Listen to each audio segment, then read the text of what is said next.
అందరికీ నమస్తే. తెలంగాణలో రేవంత్ రెడ్డి గారి సర్కార్ విలువైనటువంటి భూముల్ని తనఖా పెట్టేటటువంటి ప్రయత్నం, అమ్మేటటువంటి ప్రయత్నాలు చేస్తా ఉన్నది. గెలవడం కోసం 6 గ్యారెంటీలు హామీలు ఇష్టం వచ్చినట్టు మొత్తం ఇచ్చేసిరు కదా. వాటిని ఇప్పుడు ప్రజలకి ఇవ్వాలి అని అంటే విలువైనటువంటి భూములను అమ్మాల్సినటువంటి పరిస్థితి, దౌర్భాగ్యం తెలంగాణ రాష్ట్రానికి వచ్చింది. విషయం ఏంటంటే రాష్ట్రం ఏమో అప్పుల పాలైపోతున్నది, రాజకీయ నాయకులంతా ఏమో కోటీశ్వర్లు అయిపోతా ఉన్నారు తెలంగాణలో. ఇక అప్పుడు బీఆర్ఎస్ఆ లేకపోతే ఇప్పుడు కాంగ్రెసా కాదు, ఇక మొత్తం టోటల్ రాజకీయ నాయకులు అందరినీ కూడా అంటా ఉన్నాం. ఓన్లీ రేవంత్ రెడ్డి ప్రభుత్వమే అమ్మిందా, మరి గత ప్రభుత్వం అమ్మలేదా అని చెప్పేసి అంటే గత ప్రభుత్వం కూడా అమ్మింది.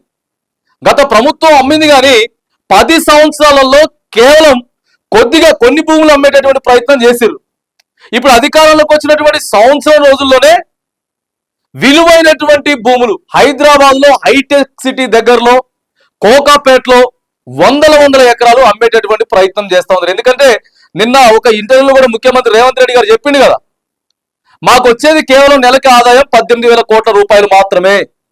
12,000 కోట్లు కేవలం ప్రభుత్వ ఉద్యోగులకి జీతాలు, ఆ తర్వాత పెన్షన్లకే సరిపోతున్నాయి. నెల తిరిగి వచ్చుడితే పెన్షన్లు ఇవ్వాలంటే ఇబ్బంది అవుతుంది, జీతాలు ఇవ్వాలంటే ఇబ్బంది అవుతున్నది.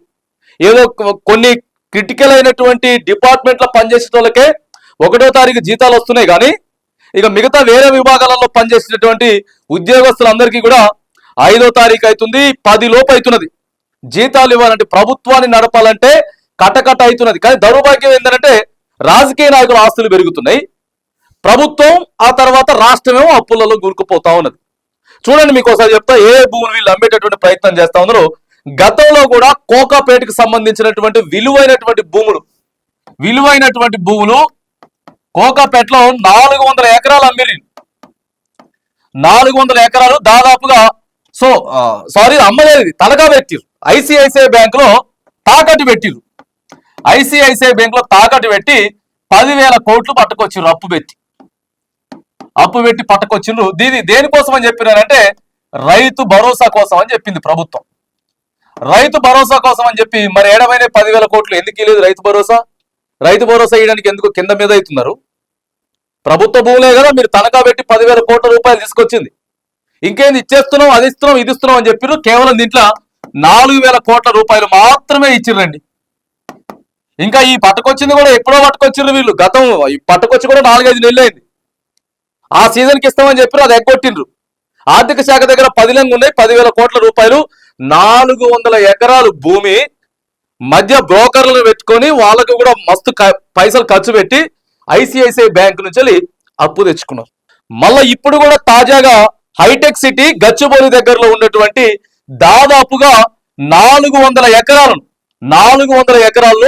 20,000 కోట్ల కోసం 20,000 కోట్ల రూపాయల కోసం ఏకంగా అమ్మేటటువంటి ప్రయత్నమే జరుగుతూ ఉన్నదని చెప్పి దానికి సంబంధించినటువంటి ఫొటోస్, వీడియోస్ అన్ని కూడా సోషల్ మీడియాలో ప్రస్తుతం వైరల్ అవుతా ఉన్నాయి. అవి కూడా మేముగా టీజీఐసి నోటిఫికేషన్ కూడా ఇచ్చిరట. ఆ నోటిఫికేషన్ పేపర్ కూడా ప్రస్తుతం వైరల్ అవుతా ఉన్నది. టీజీఐసి తరఫున ఒక నోటిఫికేషన్ జారీ చేసిండు.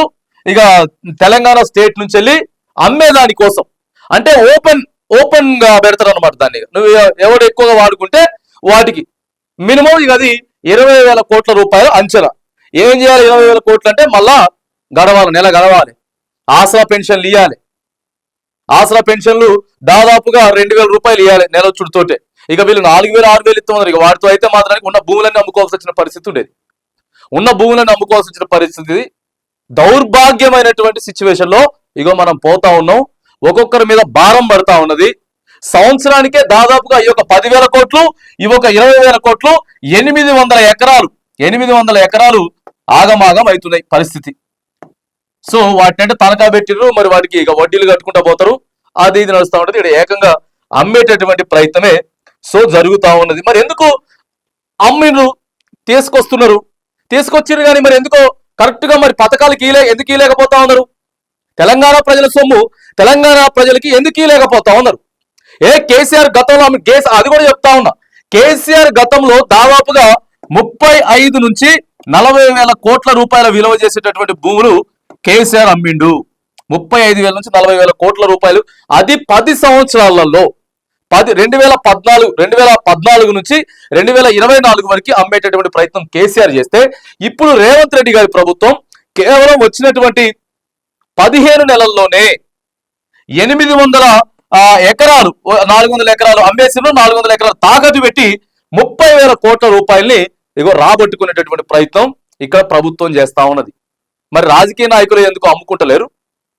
రాజకీయ నాయకుడు ఒకటి అమ్మిండు అని అంటే పేదది ఒకటి కట్టిండని అర్థం, పేదది ఒకటి కట్టిండని అర్థం. సో ఇదంతా జరుగుతా ఉంది. మరి గతంలో కూడా ఇప్పుడు మొన్న పొంగులేటి శ్రీనివాసరెడ్డి గారు అసెంబ్లీలో మాట్లాడుకుంటా మా ఇందిరమ్మ రాజ్యంలో మేము ఒక గుంట భూమి కూడా అమ్మలే, ఒక గుంట భూమి కూడా మేము తనఖా పెట్టలే.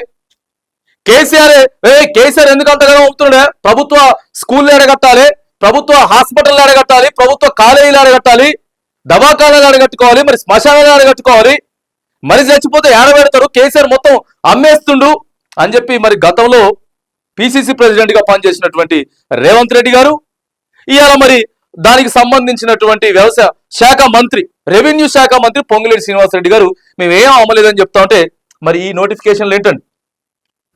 ఈ నోటిఫికేషన్లు ఏంటో చెప్పాలా? డైరెక్ట్ ఓపెన్ ఆప్షన్ లో పెట్టేస్తున్నారు ఫ్లాట్స్ అన్నిటిని కూడా. ఇక దాన్ని కొనుక్కుంటారు కదా, బడాబాబులు ఉంటారు కదా, బడాబాబులు అందరూ ఉంటారు, పోతారు, కొనుక్కుంటారు. ఇట్లా ప్రభుత్వాన్ని నడపాల్సినటువంటి పరిస్థితి తెలంగాణ ప్రభుత్వానికి వచ్చింది. విలువైనటువంటి ప్రభుత్వ భూములను తనఖా పెట్టి లేకపోతే అమ్ముకొని హైటెక్ సిటీలో ఉన్నటువంటి ఒక వాల్యుబుల్ ఫ్లాట్స్ చాలా దగ్గరట, శంషాబాద్ ఎయిర్పోర్ట్ కి చాలా దగ్గర, సికింద్రాబాద్ రైల్వే స్టేషన్ నుంచి కేవలం ఒక 22-25 కిలోమీటర్ల దూరంలోనే ఉంటాయి ఈ ఫ్లాట్స్ అని చెప్పి కూడా ప్రస్తుతం సోషల్ మీడియాలో ఫ్లాట్స్ అన్నిటిని కూడా అమ్ముకుంటా, విలువైనటువంటి భూములను అమ్ముకుంటా తెలంగాణ రాష్ట్రాన్ని నడపాల్సినటువంటి పరిస్థితి. రాజకీయ నాయకుల ఆస్తులేమో లక్షాధికారులు ఎవరు లేరు.